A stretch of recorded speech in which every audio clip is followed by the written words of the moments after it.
Hi, everybody. Thank you for joining us again. For those of you who are just joining us today, I am Ramon Gil. I'm the organizer of the symposium, and I'm also the organizer of the Comic Arts Workshop, as well as Diversity Comic Con at FIT. And I am very happy to have with us today Gina Gagliano, who's been a great supporter of everything that I do. She's been a speaker before at the Diversity Comic Con and at the workshop. I'm going to bring her on stage, even though we actually have a recorded presentation um, that we're going to be streaming. So here's Gina. Hi, Ramon. Thanks so much for having me. Sure. So what's going to happen, Gina, is I'm going to stream the video that you submitted. And then afterwards, we are going to do Q&A from the audience. And we've been getting some great questions from people. We had Tom Hart just before you, and that was a great discussion. A lot of people loved it. Yeah, and of course, Tom's amazing. And yeah, and he said the same thing about you. So I am now going to play the video. I'm going to take you and I off stage. We will not be able to hear each other off stage, but we can private chat if you need to say anything to me. Sounds good. Hey guys, without further ado, here's Gina's presentation. Let me just remove us and share the video. And here it is. Here you go. Oh, shoot. Hold on. The stream. There you go.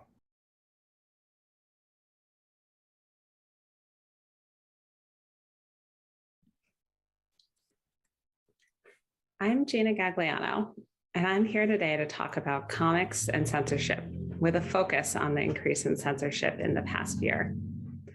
Before I dive into things, I'm going to start with defining some terms. In this conversation, you'll hear me use two main words when I describe the censorship today: challenges and bans. Here's what they mean. A challenge is when there's an official formal request or movement to take a book off the library shelf or out of the classroom. Many schools and libraries have a formal process for the public to follow when they encounter a book they feel they should be taken off the shelf. There's paperwork to fill out and submit where the person provides the book information and their thoughts about why the book should be removed. Sometimes people who are upset about a book bypass this formal process and instead bring up their concerns at a school or town meeting, or directly with the school or library via email or phone or in person. In any of these instances, a challenge is the request the school or library gets. I want to note that though many schools and libraries have this formal process, not all do. and that books do disappear from the school and library shelves without this formal process. In some cases, that's because the school or library is worried about challenges or about the appropriateness of the content of the book, and the staff there removes it themselves. There are a few different terms for this, including silent censorship or soft banning. A ban is then what happens when the school, library, or community decides to take a book off the shelves and make it unavailable to readers. Not all challenges result in book bannings, but many do. Today in 2022, a whole lot of books, both comics and prose, are being banned and challenged all over the United States. Deborah Caldwell Stone, director of the American Library Association's Office for Information Freedom, which tracks books challenges around the US, told industry publication Publishers Weekly at the end of last year, we've seen a 60% increase in challenges to books received in the month of September compared to last year. That's a big increase. And books with BIPOC and queer characters are especially being banned. In the National Coalition Against Censorship's 2021 statement on the recent surge in book bannings, they say, books help students connect with characters whose stories reflect their own lives. They also widen their view of a changing world that embraces diversity and multiculturalism. But there is always resistance to change. So it is not surprising that most of the books that are being attacked address concerns of groups previously underrepresented in libraries and school curriculums. Books about lived experiences of racism or growing up LGBTQIA and experiencing bias, discrimination, hate, and even violence. Comics are no exception to this rise in book banning in the United States. Here are some of the books that have been challenged or banned recently. Mouse by Art Spiegelman, The Breakaways by Kathy G. Johnson, Check Please by Ngozi Ukazu, Genderqueer by Maya Kobabe, My Friend Dahmer by Durf Bakhtar. The American Library Association also gives us this list of banned or challenged graphic novels from 2020. The 2021 list is yet to come at this early point in 2022. Anne Frank's Diary by Ari Folman and David Polonsky, and Anne Frank. Bass Reeves by Joel Christian Gill. Check Please by Ngozi Ukazu. Drama by Raina Telgemeier. Fun Home, a family tragic comic by Alison Bechdel. Genderqueer by Maya Kobabe. Hey Kiddo by Jarek Krasaska. Meg, Joe, Beth, and Amy by Ray Teresio and Brie Indigo. Naruto by Masashi Kishimoto. And Snow, Glass, and Apples by Neil Gaiman and Colleen Duran. Comics have a history of being banned. Some of the most notable graphic novels out there have been banned or challenged, including the ones on this slide. That's a lot of great books that have been taken off the shelves, and especially away from kids. Do you see any books on these lists that you recognize, that you've read, that you're surprised about, that you believe should be on the shelves of a library or taught in a classroom? Well, because of book bans, some of these books are no longer there. It's my belief that comics and graphic novels are especially susceptible to book bans because of their format. The fact that they're told in both words and pictures. Some people think that pictures of behavior, like sex, drug use, and violence, have a stronger impact on readers than just words on their own do. I think it's certainly easier to pick out images of those things by just opening a book than it is to define them within a page of text. And that means that comics and graphic novels can be targeted for bans. Everyone listening to this, I'm sure, knows that comics has a long history of censorship and a very visible one in the United States, with Frederick Wertham's Seduction of the Innocent and the resulting Comics Code Authority. In the years since Wertham, the shock and horror about what people could be reading has shifted from gore, violence, and the supernatural to something different, the BIPOC and queer experience. And it is different, very different. Make no mistake, I think just about all book banning is bad. It's one thing to say, I don't want kids to read about cannibalism or vampires, which in itself is bad. I am all in favor of fictional vampire cannibalism. But saying, I don't want kids to read about queer people, it's going from censorship of content to erasure of people's lives. When This One Summer was named the most banned book of the year in 2016, Mariko Tamaki and Jillian Tamaki gave a statement saying, "We worry about what it means to define certain content, such as LGBTQ content, as being inappropriate for young readers, which implicitly defines readers who do relate to this content, who share these experiences, as not normal, when really they are part of the diversity of young people's lives. A book doesn't stop existing by taking it off the shelf, nor do the ideas contained within. Pulling a book from a library shelf makes it inaccessible to kids who depend on the library for books. It's an infringement on the freedom to read, to explore, to experience things outside your world, to see yourself and your story in the pages of the books you read," end quote. We can see all that reflected in the most recent graphic novel bans of books that tell the stories about the queer, trans, and Jewish experiences. As Rudine Sims Bishop says, books become mirrors and windows for readers, reflecting their own experiences and providing insight into lives not their own.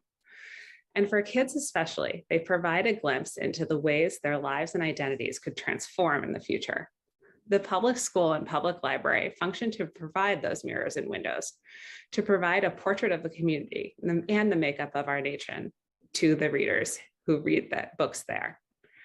We need to make sure that readers retain access to those books and to all books, that the power to envision those possibilities for change are equally accessible to everyone. That depends on these books remaining on the shelves in the library and on the curriculum and on reading lists in the classroom, available for children who may not have access to bookstores. People of color, queer people, trans people, and Jewish people are essential parts of America. Erasing them from the books kids read leads to rewriting the American experience into something exclusively white, straight, and Christian. That's not our country's history, and that's not our lives today. Comics and graphic novels in the US have historically emphasized this white, straight, able-bodied experience, though. Comics creators and publishers have been doing the work over the past decade to make sure that the BIPOC, queer, neurodiverse, and Jewish and Muslim experiences have been showing up in all of our books. These book bans and challenges threaten to keep those books, those new books, away from readers who need them most. Here's a traditional way to end this talk. What can everyone listening, what can you all do yourselves? Well, buy copies of the books that are being banned and challenged and read them and share them with friends and family. If this is happening in your community, go to the town council meeting or the school board meeting and speak up about the necessity of keeping these books on the shelves at the school or library. But that doesn't solve the greater problem, that these books are the books that need to be in the hands of people who don't currently have access to them, who don't have supportive parents and cool aunts and friends who have the desire and the budget to buy and gift important books. So to that, I say, challenge yourself to think about the topics that are being censored. And even if, especially if, you think of them as complicated and difficult topics, and challenge yourself to talk about them too, both personally and on any wider stage you have access to. Valuing the BIPOC and queer experience and BIPOC and queer lives an inextricable and essential part of our culture is the only solution. And that takes constant work and action from all of us.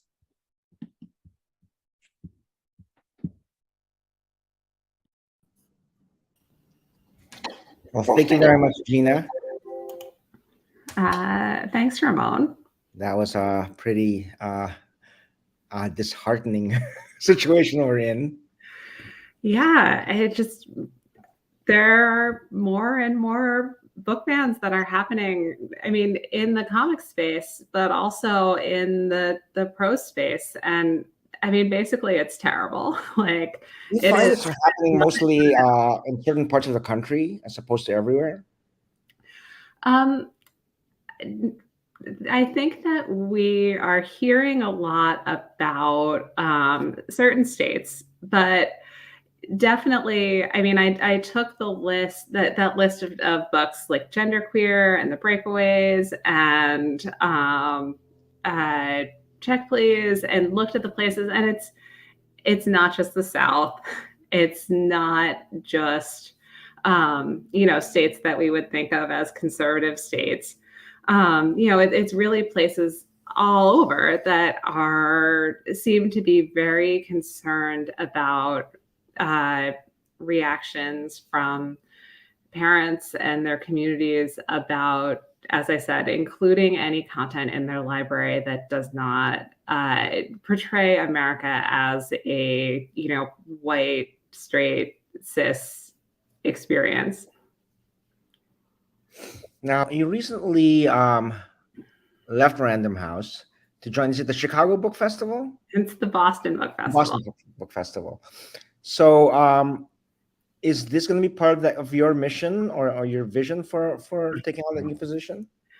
Yeah, I mean, okay, so I ended this talk by saying, like, talk about books, talk about complicated subjects in your community, right?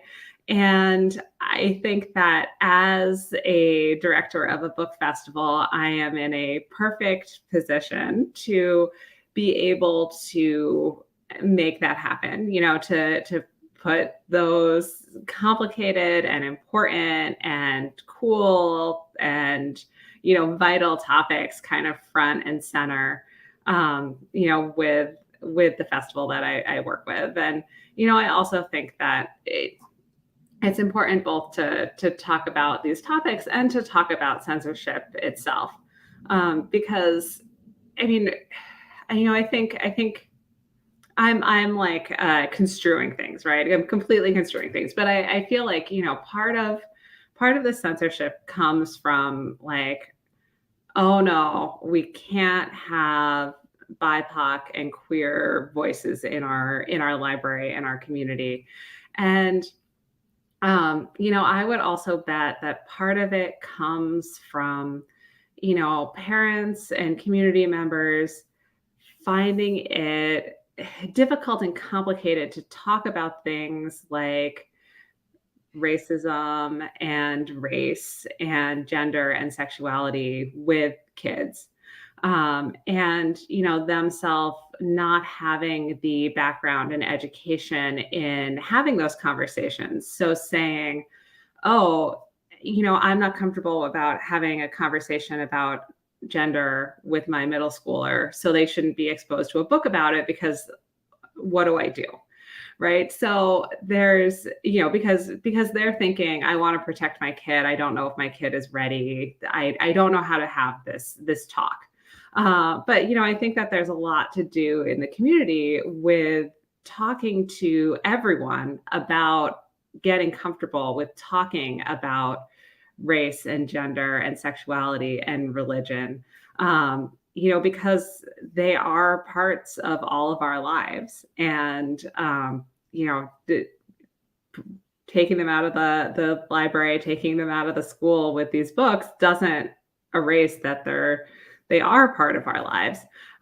So more people everywhere across America have to figure out how to have those conversations and how to feel comfortable with them, and how to feel comfortable with the fact that, of course, it is appropriate to talk about race and racism and gender and sexuality and religion with kids who are in kindergarten, with kids who are in elementary school, with kids who are in middle school. It's funny you mentioned that that we have to figure it out in the United States, because there's a question over here from Kate. I'm going to post it on and read it out as well. Is this a specifically American issue? I haven't heard about censorship or book banning in Canada or European countries, but does that happen, and to what extent? Yeah, so I am going to disappoint you all, because this is not an area that I know a huge amount about internationally. I mean, I am aware that book banning does happen around the world, but all governments and library systems are different. I don't know also if there's a rise right now. I think that there are. I don't know. I get all my news about, not all my news, but a lot of my news about book banning internationally from Publishers Weekly. So, I think they did an article about a rise in book banning in some European countries, but I unfortunately don't have a lot of details. Well, then let's go back. There's a related question about book banning in this country. How can censorship be justified in the States from publicly funded schools, given our amendments of free speech and religion, etc.? Yeah, this is a good question. And I mean, one of the things that is complicated here is that there is a difference, somewhat of a difference between censorship and selection, right? So like there's the whole mass of all the books that get published, right? And no school or library or business or anything can have all of those books that get published in them, right? So every school and library has to be making choices about, okay, we're going to buy this book and we're not going to buy this book. And as schools and libraries, they develop collection policies. So they'll say, we're going to buy books that win awards. We're going to buy books that have commercial popularity. We're going to buy, books by local authors. So there's like parameters of things that they're working with, and so schools and libraries are able to say, we need to have Mouse in the library because it is a Pulitzer Prize winner. But they are also able to say, we won't have Mouse in the library because part of our library principles are, having books of that don't depict violence, right? Or that's not consonant with our collection policy. And that sort of umbrella, like the umbrella of we can only have some books and we have to make decisions about them, and we have parameters by which to make decisions, lets people make a lot of amazing decisions, and then also can provide an umbrella for some terrible decisions as well. I think also to answer that question is that, in America, people can do whatever they want, and then it's up to other people to challenge the constitutionality of those actions. So at some point, I'm sure hopefully somebody will say, banning this book is unconstitutional, and they'll have to go to court. So that's where it gets played out. Just because we have freedom of speech and freedom of press and freedom of religion doesn't mean that other people will try to curtail those. But it's up to us as a society to say, no, this is unconstitutional or this is wrong, and we have to challenge it in court. So I think that's how that happens. So we have a question from Greg Silber. I'll post it on here. Do you find that there's a lot of misunderstanding regarding what censorship is and isn't? I do. And that's why I started off with terms at the beginning. And I was listening to this talk and realizing that I didn't even start with kind of the most common misunderstanding that I find when I'm talking to people who aren't in the book professional ecosystem, which is that I get the question from people, if this book is banned, how can I still buy a copy? And the thing with this is that the way that most school systems, library systems, most of America treats book banning is, we're going to ban this book and therefore take it out of circulation in the school system. We're going to take it off the library shelves. But there really isn't a lot of situations where, Ramon, you're talking about, taking things to court, et cetera. Like there aren't really a lot of situations where there's a court involved that's like the publisher needs to stop publishing this book. So like none of these situations, none of these books that I've outlined are books that the publisher is taking out of circulation. They're all books that intermediaries between the publisher and the reader are trying to remove. And I think it's good that we don't have a situation where the government is demanding that publishers stop publishing things like A+.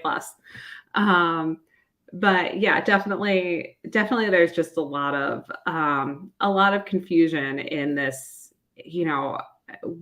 How is this book banned when I can still access this book in other places? And obviously there's just a situation where, because I, as a person who, I'm using myself as an example, I, as a person who, has enough money to go to my local bookstore and pick up a book, am never removed from access to a book, that makes it difficult, I think, for some people to see what the actual harm of book bans are. Got it. Okay. So we have another question, and Graham always asks these complicated questions. What's the interplay between access to comics online that might be banned in schools or libraries and the actual school library banning? Does it set a precedent for internet censorship? Yeah, no, this is interesting. And I feel like I kind of started talking about this a little in the last question, but basically, no precedent for internet censorship. The kind of book banning I'm talking about here is not the classic James Joyce, Ulysses obscenity case that we may have all heard about. That is that, the government's getting involved with, you can't bring this book into America. This is the, individual libraries, individual school districts. It's not prohibiting the publishers from publishing the book. It's not prohibiting bookstores from selling the book. It's not prohibiting the publishers from selling the book directly or offering it as an ebook for sale. So it is all between the local community authorities and the community, and not the publisher and the author. Well, I guess that's a good thing. Yeah. Okay, we have another question. Let me first get rid of this one. This is coming from Jason. Challenge is rising more in that we haven't put a strong enough challenge and policies in place at the institutional level. I mean, that's an interesting question. My understanding of this is that the problem is not necessarily that schools and libraries haven't put institutional challenge policies in place. And honestly, even if a school has an institutional policy on challenges, that just means that someone can challenge a book. So that doesn't seem like it is connected. I do think that there are most of the major school and library institutions around the US have a challenge policy. It's a lot of smaller schools and libraries, smaller schools and libraries that are in smaller towns that don't necessarily have them because they don't usually, whereas the New York Public Library may get challenges every year, as a small town in Massachusetts may be like, we've never had anyone have any problems. Why would we need this sort of policy? But yeah, I don't think that the existence of a policy is causing or not causing anything here. Yeah, and Jason, I see you have a follow-up question about, whether our institutions' policies can stem the challenges. And, I think, there are things to do with the wording of the challenge policies and the forms and things like that, that are this has to be a legitimate reason, and don't tell me that this book has to be removed because of, if this is an award-winning best-selling book, we're probably not going to take it off the shelves. But, I think that it's less about, wording the challenge policies in a specific way than making sure that schools and libraries have the funding and the staff and the resources to really develop the relationships with their communities and have the people in their communities feel very comfortable with coming to talk to them about questions or concerns that they have, so they understand where the library and the school are coming with in these things. And unfortunately, with the way that we do School and library funding in the U.S. Many schools and libraries don't have the staff and resources to really be omnipresent and trusted and available, and time to know all the parents in their community, to know all the kids in their community, and make sure that they are building those relationships as trusted book ambassadors and trusted cultural ambassadors. So here's my plug for let's fund American education and library systems much more than they are already, because that's vital. Great. Here's a related question from Tonnerre Silence. I can't pronounce that name, but here you go. If many people request a book that's not part of the collection terms, doesn't that highlight the fact that the institution is singling out the book? I mean, it depends. Yeah, I mean, and that is the answer. Like, if and many libraries do have a policy where they ask for people to suggest books that the library should buy, and then they buy them. And many libraries are delighted to do that. Yeah, I mean, I think that the reason why they wouldn't do that is because they have a limited budget, and they have committed their budget already, which is, again, we should be funding schools and libraries even more than we are, so that they don't have that problem. But unfortunately, it really is a serious problem that many libraries have. And then there are some schools and libraries that and lots of schools that do have specific collection policies. Like, your elementary school library is going to be like, hey, we are buying books for elementary school kids. And, even if lots of kids request the Hunger Games, or, I mean, I don't know that elementary school kids would be requesting Mouse, but like, I don't know, maybe they've all heard that Brian K. Vaughan and Fiona Staples' saga is amazing, and they would really like to read it because the cover looks really cool. Who knows? Like, that elementary school still should not buy that book. Like, there are reasons for institutions to say, this book isn't right for us, even if people seem to think that they would like to read it. That's the censorship selection sort of very wavy line there. Makes sense. So here's a question from Jana Quinn. Would a standardized rating system for graphic novels, comics, manga help alleviate some of these bans and removal of accessibility? I feel like that sort of addresses that last question as well.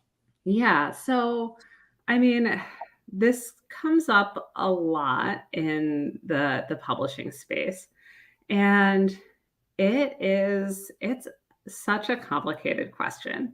Because, I mean, first you have the question of like, who makes the standard? Is it the government? Do we want the government telling us what is appropriate for kids, schools, libraries of different ages? Or do we want, parents and teachers and librarians to be navigating that individually with each community? And then, say we do have a standardized rating system, how does that get applied to each book? Is there a board who is reading all of the books before they get published and coming back with like, this one has a rating of 14 and this one has a rating of 27? And I think that something that is really complicated about this is that, books are subtle. Books have a lot of complicated stuff going on in them. And it is difficult to say, the way that this book is talking about this content automatically gets a rating of 41. And I'm just randomly assigning numbers to this because it seemed like the most neutral way to do this. So if you, I mean, and it's like, if you have, is it like, okay, if there's a queer character in the book, that's at level 10. If there's queer characters who kiss, that's at level 20. If they talk about being queer, yes, it's like there's so many, but like not the problem with that, but the complexity of that is that there's so many different ways that being queer, talking about being queer, kissing can happen that are appropriate for different ages. Like you can have that extremely charged queer kiss and be like, this should really be for YA readers. And you could also have queer parents who, one of them gets home from work and kisses their spouse in a board book for 2-year-olds.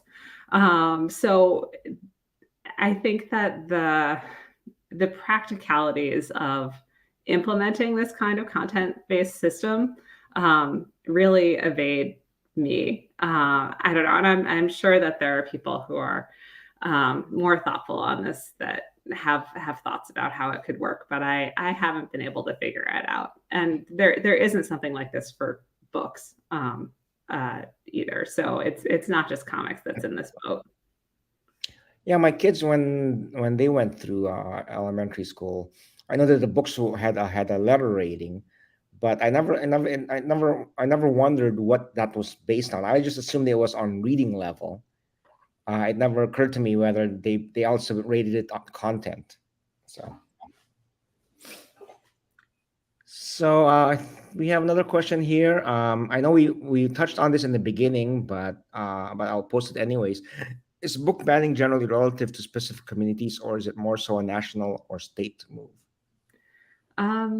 Yeah. So most of book banning happens in specific communities. If it doesn't happen on that, it happens on the state level. We are not and have not really been seeing any nationwide book banning movement in comics since something like Wortham and Suggestion of the Innocent. So it is much more on a local level than a national level.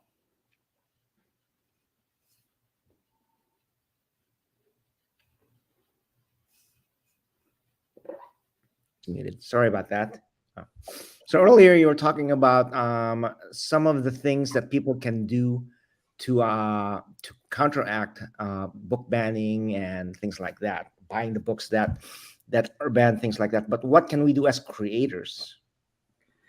Well, I mean, I feel like creators of books should, continue what we've been seeing in the past decade with the increase of publishing and creating books that contain BIPOC and queer characters and neurodiverse and disabled characters and characters who have a broad variety of religions, because I think that is what the reflection of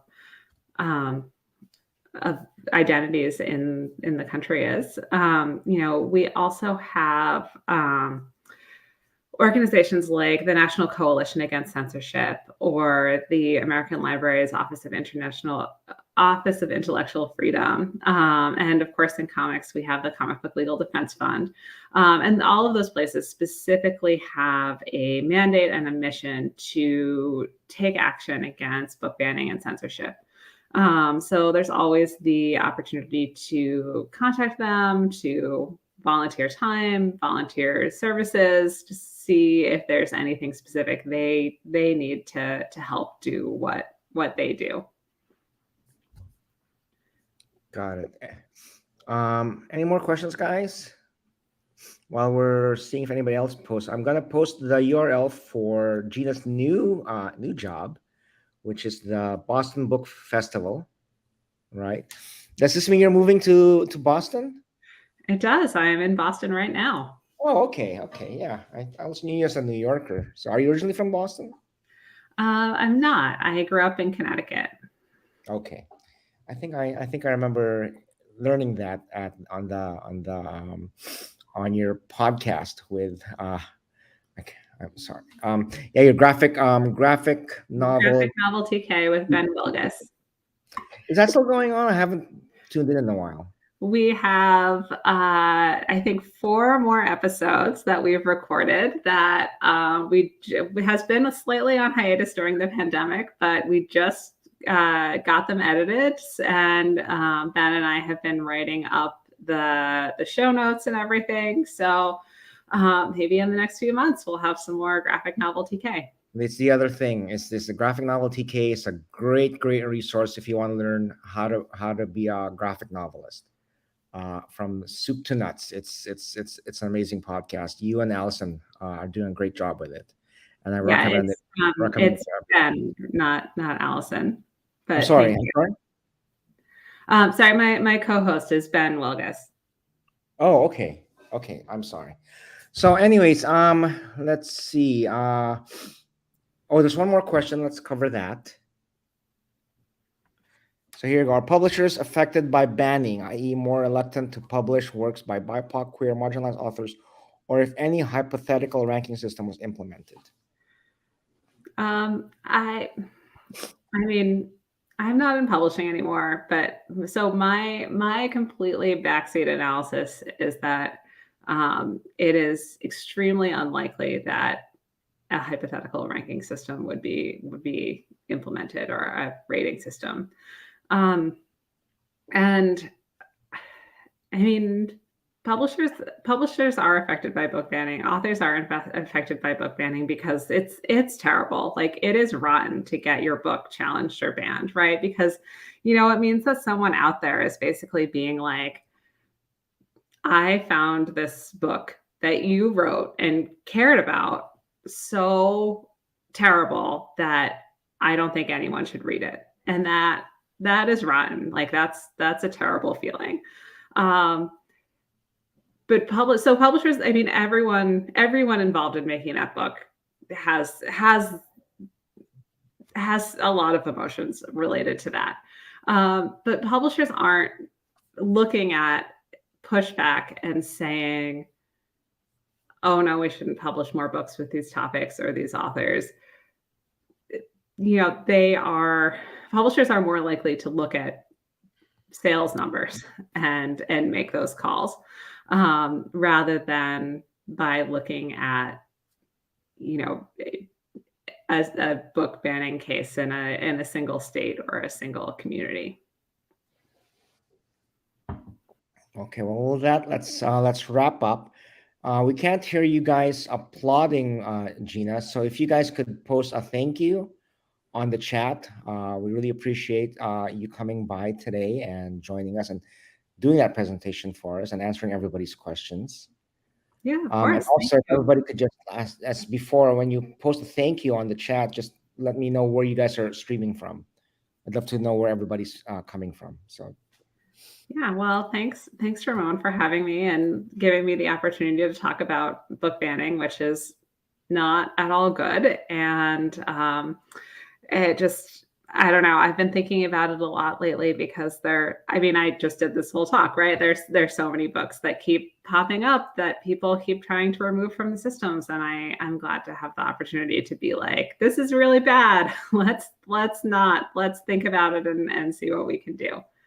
and if you ever need any help promoting or making something, bringing awareness to any issues, just let me know. I'm always happy to help you, as you've always been very supportive of what I do. Oh, thank you so much. And thanks, everyone. Thanks for your questions. And it was good to get to talk to you today. So coming up next will be Anthony Marquez. Will talk about shifts in genres and demographics within the creator community. He is the new owner of the Joe Kubert School, and so he's going to be talking from the perspective of an educator. So I'm going to post that link here in the chat as well for those of you who don't have it. But everybody should have gotten an email as far as what all the programs are. And again, Gina, thank you very much for coming by. And I'm sure I will see you again at some point. Yes, definitely. Take care. And guys, I will see you guys at 1 o'clock with Anthony Marquez. Okay, take care. Bye-bye.